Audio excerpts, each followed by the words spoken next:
Спортзал учебного корпуса РГАТУ на улице Луначарского востребован не только среди студентов этого образовательного учреждения, но и среди местных футболистов, самбистов, легкоатлетов. Здесь проходят различные турниры и соревнования как городского, так и регионального уровней.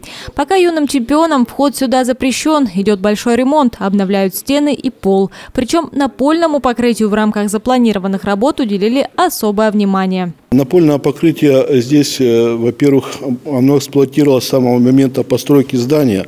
Здание эксплуатируется с 1972 года прошлого века. Ну и, в общем-то, оно уже пришло в негодность от длительной эксплуатации. Полы были хорошие, но были уложены обычным способом.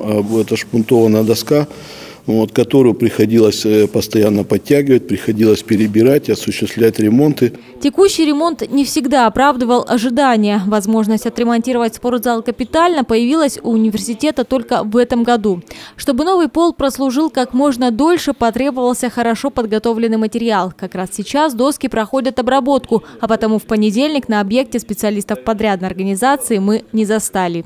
По рекомендациям специалистов кафедры физкультуры от нас запросили покрытие палубного типа. Это когда доска напольная устанавливается не лагом, а на ребро. То есть, когда мы сверху будем видеть с вами не профиль доски во всю ширину, а мы будем видеть ее торец. В итоге новый пол получится толщиной 100 мм. Специалисты уверены, доски, уложенные именно таким способом, прослужат несколько десятков лет. Закончить работы планируют в ближайшее время. А пока уроки физкультуры у студентов РГАТУ проходят на улице.